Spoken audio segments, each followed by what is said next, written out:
à Saint-Christophe. Les rats. Les rats sont des mammifères rongeurs à longue queue. Ils se nourrissent de grains et d'ordures. Mais leur plat préféré sera toujours le cadavre humain. Et ils ont un gros appétit. Les rats nous arrivèrent de loin au Moyen-Âge. Pour tuer, ils apportaient des méthodes artisanales ainsi que quelques cadeaux comme la peste et le choléra. Les hommes répliquèrent de leur mieux, par la défensive, par l'offensive et par la médecine. Vers 1900, les hommes se croyaient au bout de leur peine, mais les rats étaient malins, organisés, industrieux et décidés. Pour survivre, les rats devaient souvent s'enfuir. Ils s'exercèrent alors à faire de la vitesse, à mettre leurs pattes en rond, à utiliser les poubelles, à se camoufler. Les hommes se demandèrent au début de quoi il pouvait bien s'agir, puis, peu à peu, s'habituèrent à les voir circuler dans les rues, se multiplier et embellir. En même temps, on s'accoutumait à un nouveau genre de vie et à de nouveaux paysages. Les rats avaient leurs plans.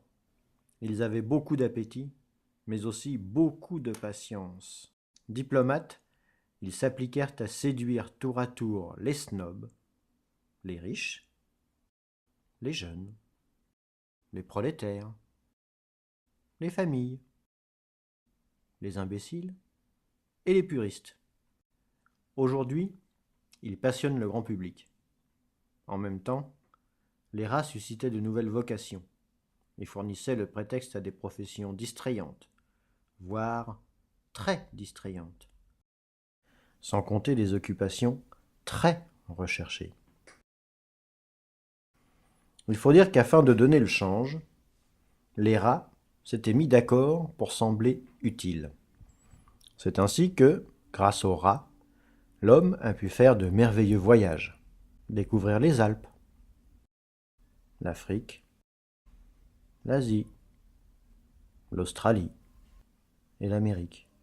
Grâce aux rats, l'homme a pu redécouvrir la campagne, savourer les paysages, rester en famille, se loger plus facilement, se cultiver, se sent indiscutablement plus libre, réconforté, au dire des spécialistes dans certains domaines. À l'heure actuelle, les rats ont réussi dans leur entreprise. Ils sont les maîtres du monde. Ceux-là même qui les pourchassaient naguère économisent pour les acheter. Chaque homme veut une ratière chez soi, afin d'y loger son rat, qu'il bichonne avec tendresse et qu'il couvre d'égards. L'écran anti-moustique, la chaîne antistatique, la lampe anti-reflet, les ressorts anti-choc, ainsi que de petites gâteries. Des appuis-têtes, des décorations, des chiens qui bougent, des queues de tigre, des compteurs. Ils l'accompagnent dans des 5 à 7 mondains et bruyants où certains se tiennent mal. Oui, l'homme est fier de son rat. Chaque gouvernement fournit aux rats des lieux de promenade et leur en promet sans cesse de plus grands. Chaque citoyen doit apprendre à servir le rat de son mieux et à le conduire démocratiquement. Ils sont loin les temps immoraux où une seule personne travaillait pour conduire au bord de la mer 2000 voyageurs. Aujourd'hui, les rats tiennent le haut du pavé. Pour eux, on améliore Paris. On embellit la France. Pas question de leur faire du tort. Dans ce climat de bonheur, les femelles prospèrent et les petits poussent bien. Les mâles vont à la chasse.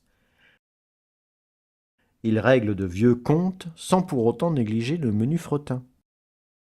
Mais les rats sont insatiables et de plus en plus nombreux. Ce qu'ils veulent depuis toujours, c'est davantage de cadavres. Ils préfèrent les enfants, les cyclistes en pleine forme. Mais ils se contentent souvent des vieux le soir. L'idéal, évidemment, c'est une bonne famille bien nombreuse. Pour les seconder, les rats ont engagé un personnel qualifié, des tueurs, des techniciens, Quand ça ne suffit pas, un rat pète sa personne. Il se sacrifie pour la communauté. Mais de temps à autre, du gibier lui échappe ou se perd. Un autre rat doit alors se dévouer. Le dieu Weekend est le dieu des rats. Ils ont mis au point des méthodes modernes inspirées par les guerres mondiales et qui permettent un grand rendement. Aujourd'hui, les rats mangent presque à leur faim. Vous êtes leur prochaine victime. Vous laisserez-vous manger ?